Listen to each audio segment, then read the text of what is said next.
이재명 대통령, 이재명 대통령, 이재명 대통령. 우리 진짜 대한민국을 만들어갈 이재명 후보 크게 영호 부탁드립니다. 이재명 대통령, 이재명 대통령, 이재명 대통령, 이재명 대통령, 이재명 대통령, 이재명. 우리 광양시민 여러분들께서 기다리시던 진짜 대한민국을 만들어갈 대통령 후보 이재명 후보님 오셨습니다. 진짜 지금은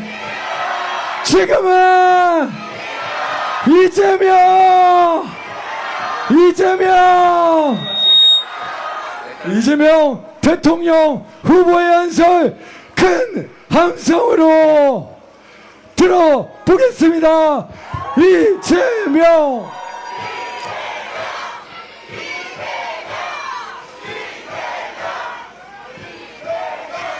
네, 광양시민 여러분 인사드립니다. 이재명입니다. 이 비 내리는 와중에 이렇게 많은 분들이 함께 해주신 것은 더 나은 세상을 향한 열망 때문이겠죠. 이재명을 보는 것보다 더 나은 세상을 만드는 게 더 급한 일이겠죠. 여러분, 우리의 이 절실함을, 이 절박함을 담아서 6월 3일에는 반드시 새로운 세상을 시작해 봅시다. 여러분, 제가 이순신의 길이라는 이름으로 이순신 장군이 이 활약했던 이 남해안을 따라서 제가 유세를 다니고 있습니다. 이 비가 이렇게 내리는데도 이렇게 많은 분들이 함께 해주시니 이순신 장군도 감옥하셔서 새로운 나라를 꼭 만들어 주실 것 같습니다. 저 혼자만 비를 피해서 이렇게 서 있으니까 죄송스럽긴 합니다. 여러분,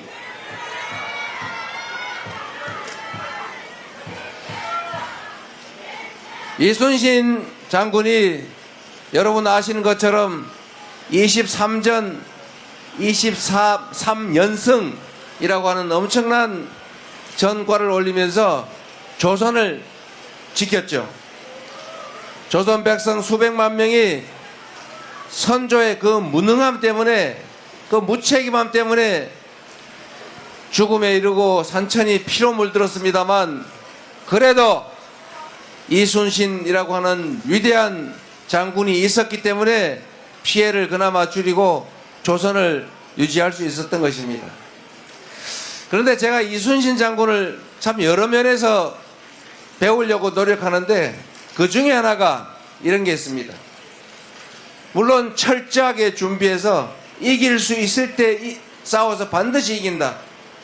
지는 날이 조선 수군이 지는 날이 조선이 지는 날이 되니까요. 그 절박함 때문에 그야말로 목숨을 걸고 싸워서 이겼죠. 생 즉 사, 사 즉 생이라는 말을 해가면서. 그런데 그 중에 이런 게 있습니다. 여러분, 어떻게 그 소수의 전함으로 그 압도적 다수를 점하는 일본 해군을 이길 수 있었을까? 여러 요인이 있는데 그 중에 이런 게 있습니다. 여러분, 이분이 백성들의 지혜를 많이 빌렸어요. 요즘 말로 하면, 제가 자주 하는 말로 국민들의 집단 지성을 이용한 것입니다. 활용한 것입니다. 저는 행정을 할 때도 우리 국민들의 이 수요자, 국민들의 뜻을 최대한 반영을 하자라고 얘기합니다. 이 이순신 장군이 이 작전을 짤 때 이 소수의 전함으로 어떻게 저 압도적 일본 해군을 이겨낼 수 있을까, 이길 수 있을까 작전을 짤 때 이 물의 흐름, 조류의 변화 이게 중요하잖아요, 해전에서는. 그래서 이 동네 소위 원로 어부들, 이 동네 원로 어부들 얘기들을 많이 들었어요. 다니면서 귀를 대고, 아 여기는 어떤 흐름이 있습니까? 여기는 어떤 조류가 얼마나 강합니까? 여기에 빠지면 어떻게 됩니까? 이런 걸 다 들은 다음에 그 조류, 시간, 시기 이걸 딱 맞춰가지고 작전 계획을 철저하게 짠 다음에 이긴 거예요. 대한민국은 민주공화국이라고 말하고 우리는 민주주의를 자주 말합니다. 여기서 가장 핵심은 바로 국민이죠. 나라가 존재하는 이유가 뭡니까? 국민들이 더 나은 삶을 살자고, 더 안전하고 더 평화로운 환경에서 더 행복하게 더 나은 미래를 꿈꿀 수 있게 하려고 국가가 존재하는 것 아닙니까? 그래서 국가가 곧 국민이고 국민이 곧 국가 아니겠습니까? 그래서 우리 국민들이 대한민국이라고 하는 국가 공동체를 구성하고 사는데, 문제는 지리적으로 많이 떨어져 있고 숫자도 많으니 맨날 모여서 직접 결정하기가 어려우니까 누군가를 뽑아서 우리 대신에 우리가 할 일을 해달라고 하는 게 바로 대의 민주주의죠. 뭐 다 아는 얘기인데, 이 대의 민주주의의 대리 체제, 대의 체제의 제일 꼭지점에 있는 존재가 바로 대통령이죠. 이 대통령은 누가 스스로 착각하는 것처럼 왕이 아닙니다. 통치자가 아니죠. 지배자가 아닙니다. 심부름꾼이죠. 대리인이죠. 일꾼일 뿐이지 않습니까? 그리고 이 대통령을 정점으로 뭐 국회도 있고 사법부도 있고 공무원이 100만 이상 있습니다. 각 계급이 있죠. 뭐 장관부터 쭉 말단 9급 공무원까지. 그런데 여러분, 정말로 중요한 것은 이 공직자들이 왜 존재하느냐에 대해서 가끔씩 잊어버립니다. 내가 시험 잘 봤으니까, 내가 딴 거 내 거지, 내가 선거에서 이겼으니까 권력은 내 거지, 이렇게 착각을 해가지고 그 자기가 권력을 행사하는 대상을 피지배자로 여깁니다. 착각에 빠지는 거예요. 자기가 높은 의자에 앉았으니까 내가 진짜 높은 사람인 줄 착각하는 거죠. 그런데 절대로 잊어버리지 말아야 될 것은 그냥 가장 높이 있는 우리 국민들을 위해서 열심히 일하는데 일하는 대리인 중에 약간 높은 자리에 있는 거죠. 맞습니까, 여러분? 대리인 일꾼 중에 약간 높은 자리를 만들어줬더니 착각을 해가지고 주인보다 높은 자리인 줄 아는 그런 자들이 있습니다, 여러분. 절대로 그렇게 허용하면 안 되겠죠? 이게 딱 부뚜막에 올라간 버릇 나쁜 고양이 같은 거죠. 고양이 미안합니다, 야옹. 버르장머리를 고쳐놔야 돼요. 평소에 국민을 우수히 여기거나 업수히 여기는 이 엉덩이에 뿔난 공직자 대리인들, 당신들은 높은 지배자, 통치자가 아니고 국민을 위해 국민이 맡긴 일을 하는 국민의 심부름꾼, 일꾼, 대리인, 머슴 이다라고 우리가 자주 지적해줘야 되고, 이 머슴과 일꾼의 위치를 벗어나서 주인 위에 자기들이 지배자로 착각하면 반드시 응징을, 책임을 물어줘야 된다. 맞습니까, 여러분? 이 자기 위치를 착각한 사람 중에 하나가 윤모 전 대통령이시죠. 제가 수없이 얘기했지만 대통령은 왕이 아니다. 일꾼들 중에 지휘 계급이 제일 높은 사람이다. 국민을 하늘로 섬기고 모든 권력은 국민으로부터 온 것이고 내가 쓰는 모든 돈은 국민이 피땀 흘려서 맡겨놓으면서 국민을 위해 쓰라고 한 돈이다. 고스톱 쳐서 딴 당신의 것이 아니다 라고 얘기했죠. 그랬더니 이거 혹시 고스톱판 끝나면 뺏기는 거 아니야? 영원히 그냥 왕노릇 해야지 하다가 한 게 저는 계엄이었다고 생각합니다. 우리 국민 여러분, 광양시민 여러분, 우리가 주인인데 주인으로서의 위치를 끊임없이 상기시켜줘야 합니다. 당신들은 시험을 잘 봤을지 몰라도, 당신들은 열심히 해가지고 직급이 올라갔는지는 몰라도, 당신들이 잘해서 누가 뽑아서 뭐 국회의원 대통령 됐는지 모르겠지만, 시장 됐는지 모르겠지만, 그러나 영원히 우리 아래 있는 우리의 대리인일 뿐이다. 맞습니까 여러분? 끊임없이 경계하고 끊임없이 책임을 물어서 끊임없이 위치를 확인해야 합니다. 권력의 순위는 대통령, 국회 이렇게 있는 게 아니고 1번 국민의 권력이 있는 거죠. 밑에 선출 권력, 밑에 임명 권력이 있는 것이다. 맞습니까? 의자가 높다고 해서 결코 당신들이 국민 위에 있는 게 아니다. 6월 3일 우리가 이 사실을 확실하게 보여줍시다 여러분. 그리고 6월 3일에 여러분의 대리인으로서 여러분의 대리인들을 잘 지휘해서 여러분이 맡긴 권력과 예산을 오로지 여러분을 위해서만 잘 쓸 준비된 훈련된 유능한 충직한 일꾼 누굽니까 여러분?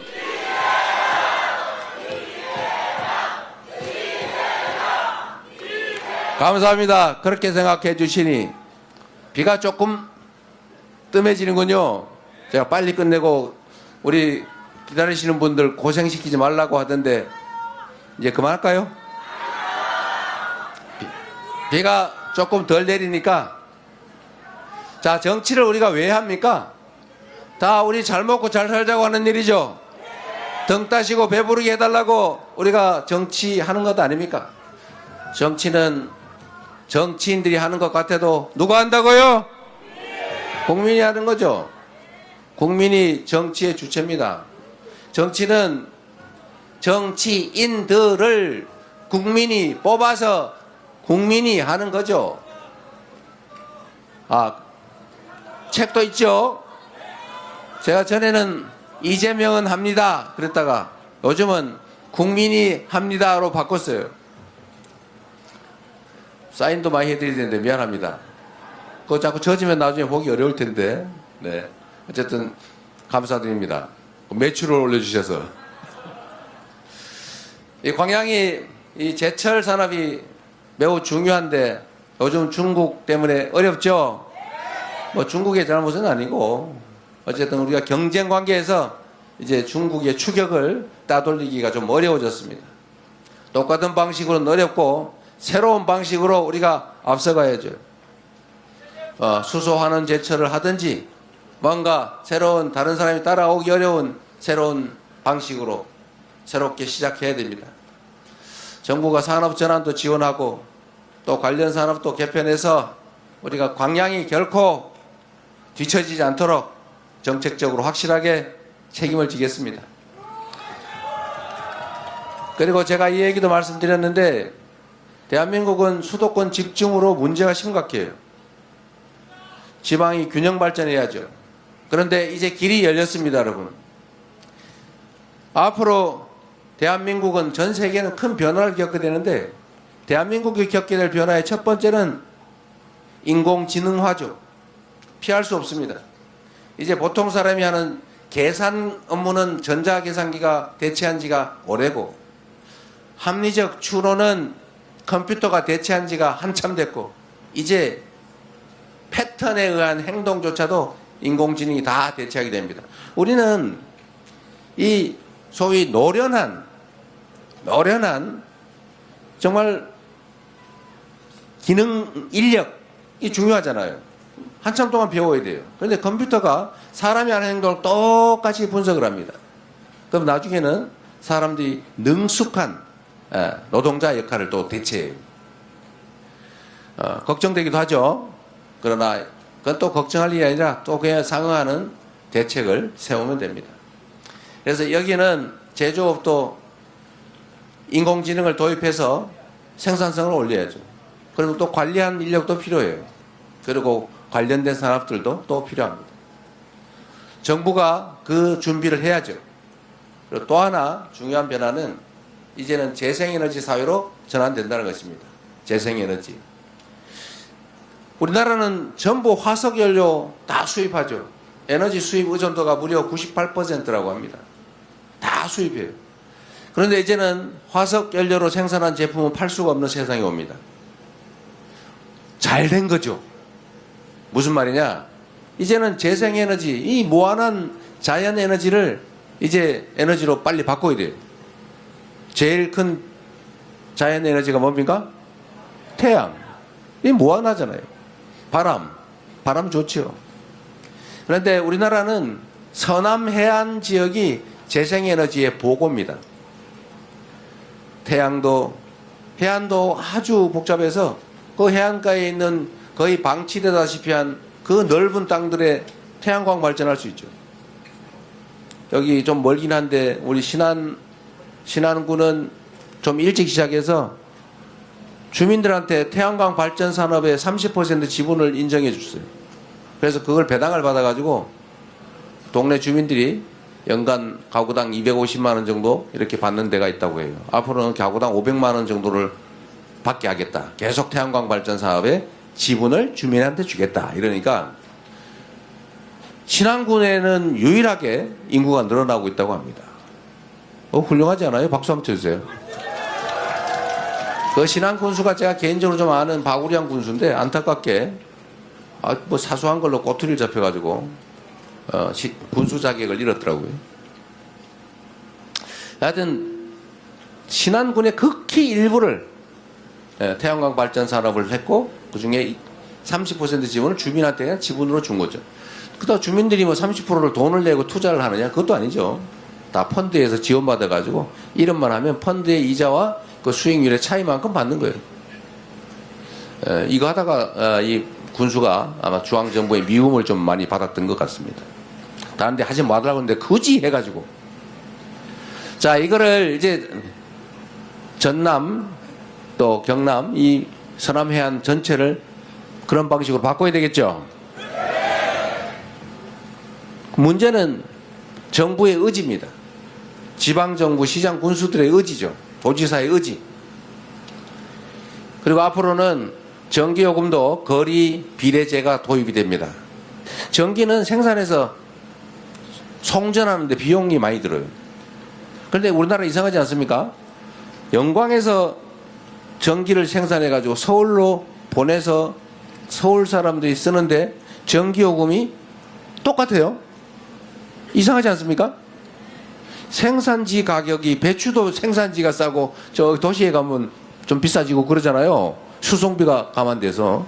근데 전기요금은 생산지하고 소비지 가격이 똑같아요.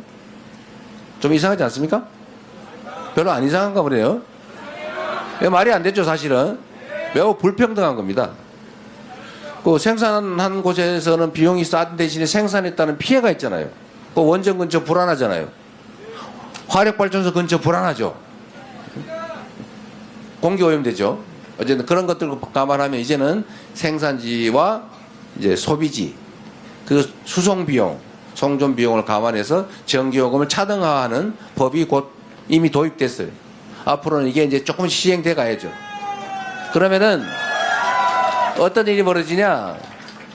기업들은 재생에너지를 사용한 제품만 팔 수 있기 때문에 재생에너지가 많은 지역의 전기가 쌀 수밖에 없고, 그러면 재생에너지가 많은 지역으로 올 수밖에 없죠. 또 그렇게 만들어야죠. 그래서 저는 앞으로 첫 번째, 지방으로 가는 기업에 대규모 세제 혜택을 주자.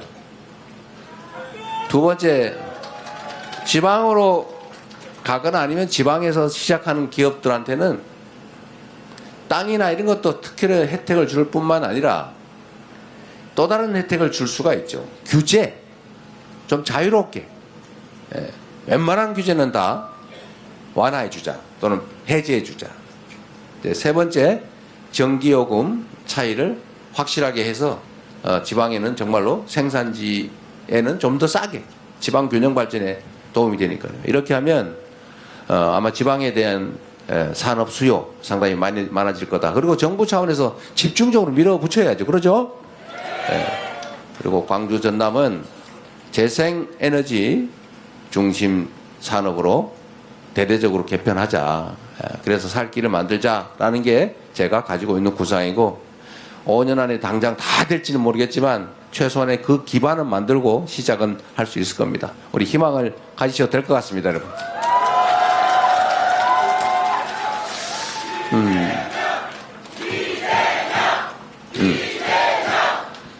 그리고 여러분 비가 안 오니까 얘기 좀 해도 되죠 이제.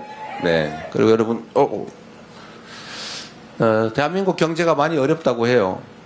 그리고 실제로 전 세계적으로 위기가 도래하고 있죠. 전 세계적으로 성장률이 떨어지고 있습니다. 이 성장률이 자꾸 떨어지다 보면 남의 것을 뺏기 시작하고 그럼 국가 간 충돌이 격화되고 이게 점점 더 심해지면 무력 충돌 상황으로 갈 수도 있습니다. 좀 이렇게 약간 비관적인 얘기를 한다면 인류 역사상 가장 평화 시기가 지금 길다고 해요. 전 지구적 차원에서 보면 자칫 잘못하면 큰 무력 충돌 상황이 다시 도래할 수도 있습니다. 이것도 우리가 대비를 좀 해야 됩니다. 대비해야 되고요. 그러려면 우리가 위대한 국민들입니다. 전 세계에서 산업화 또 그리고 민주화를 동시에 이룬 유일한 나라, 해방된 나라 중에 유일한 나라입니다. 이런 위대한 국민들이고 또 박근혜 국정농단 정권을 정말 평화적으로 권좌에서 끌어내리고 이번에도 계엄을 해서 영구 집권, 영구 군사 정권을 만들겠다는 그 시도도 우리 국민들의 힘으로 확실하게 제압하고 있는 중이지 않습니까? 우리는 위대한 국민들이죠. 이 위대한 국민들이 힘을 모아야 됩니다. 우리 사회는 너무 갈등과 대립이 심해졌어요. 제가 여의도에 가보니까 옛날에는 국회의원들끼리 낮에는 막 말다툼하고 싸우더라도 저녁 때 술도 한잔하고 뭐 낮에 그 좀 미안했어.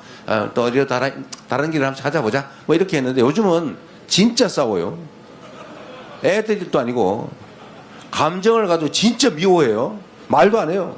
내가 전화해도 전화도 안 받아요. 이래가지고 되겠어요. 애들도 아니고 그리고 원래 공무라고 하는 것은 사익 때문에 하는 게 아니잖아요. 자기가 주장하는 게 잘 안 되더라도 정상적인 정치라면 자기가 주장하는 바 모든 것들이 다 공익에 관계된 거잖아요. 즉 자기의 개인적 이해관계와 관계가 없어야 되는 거 아닙니까? 그러면 자기 의사가 관철이 안 되더라도 화낼 필요가 없잖아요. 뭐 남의 일인데. 너무 충성스러워서 그런 건가요? 아니죠. 공적인 영역의 일들에 사감과 사익이 개입되어 있는 겁니다. 잘못된 정치를 하고 있는 거죠. 만약에 진짜 공리적인 일을 하는 정치인이면 저는 그래요. 막 주장하다 안 되면 뭐 할 수 없지 뭐. 그렇잖아요. 최선은 내가 다 하는데 그게 뭐 나한테 뭐 피해가 있는 것도 아니고 뭐 어떤 정책이 된다고 해서 나한테 뭐 떡 하나 더 생기는 것도 아니고 뭐 어떤 정책이 안 된다고 해서 나한테 뭐 손해되는 것도 아닌데 저는 사실은 매우 최선은 다하지만 거기에 대해서 감정 갖지 않습니다. 그러나 상대방 별로 안 미워요. 근데 그쪽은 저를 진짜 미워하더라고요. 어째 혐오 또는 증오를 해요.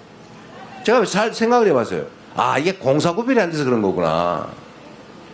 뭘 하든지 사익이 개입되어 있구나 이 생각을 하게 됐어요. 그러나 그건 정치인들에 관한 얘기고 우리 국민들 입장에서는 그 정치인들 따라서 같이 편먹고 편나눠서 싸우고 죽이려고 그러고 그럴 필요가 없지 않습니까? 우리가 왜 그래야 됩니까? 우리 심부름꾼들끼리 어떤 심부름꾼은 훔치려고 그러는데 어떤 심부름꾼은 훔치지 못하게 말리다 싸워요. 그런다고 주인들이 편을 갈라가지고 야 빨간 무슨 편 파란 무슨 편 나눠가지고 막 주인이 왜 싸웁니까? 그럴 필요가 없는 거죠. 그래서 우리는 정치인들이 편을 나눠 싸우더라도 국민들은 편을 나눠 싸우지 말자. 그리고 싸울 때 왜 싸우는지를 자세히 들여다보자. 저들이 왜 싸우나? 뭐 때문에 싸우나? 진짜 왜 싸우나? 그래서 국민을 위해서 싸우면 그쪽 편 들어주고 정말 사익을 위해서 국익을 훼손하면 혼내줘야죠.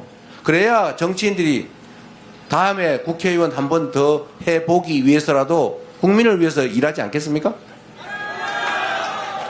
네, 저는 지금 이 세계적 위기, 인류사적 위기, 대한민국의 위기, 우리 지역의 위기, 이 위기를 이겨내는 유일한 길은 힘을 합치는 거다. 지혜롭게, 현명하게, 작은 차이를 넘어서서 우리 힘을 합쳐서 새로운 세상, 더 나은 세상을 향해 함께 나아가자. 그래야 되는 것 아니겠습니까, 여러분? 저는 그럴 준비가 돼 있어요. 사람들이 저보고 너 저기 대통령 혹시 되면은 누가 그랬던 것처럼 똑같이 다른 사람 괴롭히고 막 뒤 파고 막 그럴 거지? 난 무서워. 이런 사람이 있나 봐요. 세상은 누가 말씀하셨죠? 부처님 눈에는 부처만 보인다고. 아는 만큼 보이는 거죠. 그들은 그렇게 했을지 모르겠는데 저는 내 인생도 짧고 집권 기간은 더 짧고 할 일은 산더미인데 내 미워했던 나한테 어떻게 했다는 사람들 쫓아다니면서 저거 어떻게 해보자 라고 해서 뒤를 파거나 목표를 정해서 괴롭히거나 이런 거 절대 하지 않을 뿐만 아니라 그런 거 하는 거 즐겁지가 않아요. 예. 그러니 정치 보복 이런 거 걱정하지 말라고 꼭 전해 주십시오. 그럴 시간이 어디 있어요. 사람은 인생을 사는 데 있어서 행복한 기준이 다르잖아, 그죠? 누구는 돈을 많이 벌 막 행복한 사람이 있어요. 누구는 남들을 위해서 막 뭘 퍼주면 행복한 사람이 있어요. 누구는 남들을 막 괴롭히고 막 밟고 비비고 이러면 행복한 사람이 있어요. 저는 다른 사람이 저로 인해 행복한 걸 보면 그때 행복합니다. 네. 제가 그래서 성남시장 때 얘기를 자주 하는 거예요. 저 성남시장 때 많이 괴롭힘 당했지만 그래도 시민들하고 힘 합쳐서 각종 단체들 편 안 먹고 다 정말 힘 합쳐서 성남을 전국 최고의 성남시로 만들어서 저 다들 진짜 행복해 했어요. 그래서 저 그때 너무 행복했어요. 지금도 그때 생각하면 행복해요. 대한민국도 이렇게 모두가 행복한 그런 세상 만들고 싶습니다, 여러분. 그 길을 같이 가주시길 바랍니다, 여러분. 자, 비도 더 오는데 새로운 세상, 희망 있는 세상 함께 만들어 갑시다, 여러분.